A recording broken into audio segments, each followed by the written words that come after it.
આધુનિક અમદાવાદની અભૂતપૂર્વ ઉન્નતિનું આલેખન ₹18,518 કરોડનું અંદાજપત્ર 2026-27। આપણા અમદાવાદ અને સમસ્ત નગરજનો માટે ગર્વની વાત એ છે કે અમદાવાદ 2030માં યોજાનાર કોમનવેલ્થ ગેમ્સની યજમાની કરવાનું છે અને જેનાથી આપણા અમદાવાદનું નામ ગુજરાત તથા ભારતમાં જ નહીં પરંતુ સમગ્ર વિશ્વમાં સન્માનભેર લેવાશે। અમદાવાદના નગરજનો આ પ્રતિયોગિતામાં ભાગ લઈ ભારતનું નામ વધુ રોશન કરે તેવી હાર્દિક ઈચ્છા સાથે એએમસી તેની આગોતરી તૈયારીમાં લાગી ગયું છે। અમદાવાદ મ્યુનિસિપલ કોર્પોરેશન જેટલી કાળજી સામાન્ય નાગરિકોની સુખાકારી માટે લે છે તેટલી જ તત્પરતાથી કાર્ય કરે છે તંદુરસ્ત અમદાવાદના સર્જન માટે અને નગરજનોના સ્વાસ્થ્યની સંભાળ માટે। અને તેના જ અંતર્ગત અમદાવાદના દરેક વિસ્તારોમાં રમતગમતના સ્થાનોનો વિકાસ થાય, અમદાવાદનું નામ પણ ખેલ ક્ષેત્રે ઉન્નત થાય તેના પગલાં પણ અંદાજપત્ર 2026-27માં ભરવામાં આવ્યા છે, જેના અંતર્ગત થલતેજ, ગોતા, નવા વાડજ, વટવા અને નરોડામાં સ્થિત સ્પોર્ટ્સ કોમ્પ્લેક્સના કાર્યો પ્રગતિમાં છે,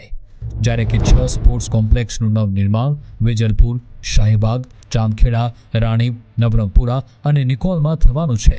તેની સાથે સાથે મિની સ્પોર્ટ્સ કોમ્પ્લેક્સનું નિર્માણ કરવાનું આયોજન પણ અંદાજપત્ર 2026-27માં કરવાનું નિર્ધારણ કરવામાં આવ્યું છે, જેમાં ₹43 કરોડના ખર્ચે ગોતાનું મિની સ્પોર્ટ્સ કોમ્પ્લેક્સ, ₹45.35 કરોડના ખર્ચે નરોડામાં મિની સ્પોર્ટ્સ કોમ્પ્લેક્સ, ₹40 કરોડના ખર્ચે ઇન્દ્રપુરીનું મિની સ્પોર્ટ્સ કોમ્પ્લેક્સ, ₹16 કરોડના ખર્ચે ચાંદખેડા તથા નવરંગપુરામાં મિની સ્પોર્ટ્સ કોમ્પ્લેક્સ, ₹7.53 કરોડના ખર્ચે શાહપુરમાં મિની સ્પોર્ટ્સ કોમ્પ્લેક્સનું નિર્માણ કરવાનું આયોજન છે, જ્યારે કે સરખેજમાં 2, જોધપુર, થલતેજ, ચાંદખેડા, રાણીપ, વાસણા, વટવા, ઠક્કરનગર, નરોડા, નિકોલમાં સ્થિત 12 પ્લેગ્રાઉન્ડનું કાર્ય પ્રગતિમાં છે, જ્યારે કે શહેરના જુદા જુદા વિસ્તારોમાં 35 નવા પ્લેગ્રાઉન્ડ નિર્મિત કરવાનું પણ આયોજન અંદાજપત્ર 2026-27માં કરવાનો નિર્ધાર કરેલ છે। સરખેજ, બોડકદેવ, ચાંદખેડા, નવરંગપુરા અને વટવામાં 5 સ્વિમિંગ પુલ નિર્માણનું કાર્ય પ્રગતિમાં છે, જ્યારે કે ₹46.98 કરોડના ખર્ચે ચાંદલોડિયા, રાણીપ અને સરદારનગરમાં 3 નવા સ્વિમિંગ પુલ બનાવવાનું આયોજન છે। જોધપુર, મક્તમપુરા, બોડકદેવ, નવરંગપુરા, સરદારનગર અને જમાલપુરમાં 6 જિમ્નેશિયમના નિર્માણનું કાર્ય પણ પ્રગતિમાં છે, જ્યારે કે ₹3 કરોડના ખર્ચે જોધપુરમાં જિમ્નેશિયમનું નવનિર્માણ, ₹3 કરોડના ખર્ચે ચાંદલોડિયામાં જિમ્નેશિયમનું નવનિર્માણ, ₹6 કરોડના ખર્ચે ઠક્કરનગરમાં જિમ્નેશિયમનું નવનિર્માણ, ₹7.50 કરોડના ખર્ચે મણિનગરમાં જિમ્નેશિયમનું નવનિર્માણ, ₹31.98 કરોડના ખર્ચે ચાંદખેડામાં જિમ્નેશિયમનું નવનિર્માણ કરવાનું આયોજન છે,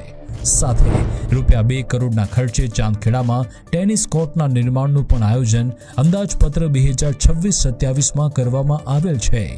તેની સાથે સાથે ચાંદખેડામાં એક બેડમિન્ટન કોર્ટ, 2 સ્કેટિંગ રિંગ અને એક બાસ્કેટબોલની રમત માટેનું અનુરૂપ વ્યવસ્થાના સર્જન માટે અંદાજપત્ર 2026-27માં ₹7.50 કરોડની જોગવાઈ કરવામાં આવી છે। ખેલ પ્રતિભાને પ્રોત્સાહિત કરવા અને કોચિંગ અને અન્ય સુવિધાઓ પ્રતિયોગીને પ્રદાન કરવા માટે પણ ₹10 કરોડની જોગવાઈ અંદાજપત્ર 2026-27માં કરવામાં આવી છે। ઉન્નત પ્રતિભાને ઉન્નત સુવિધા, સ્પોર્ટ્સ ઇન્ફ્રાસ્ટ્રક્ચરને વધુ પ્રભાવી બનાવવા અંદાજપત્ર 2026-27માં ફાળવવામાં આવ્યા ₹239.77 કરોડ। આધુનિક અમદાવાદની અભૂતપૂર્વ ઉન્નતિનું આલેખન ₹18,518 કરોડનું અંદાજપત્ર 2026-27।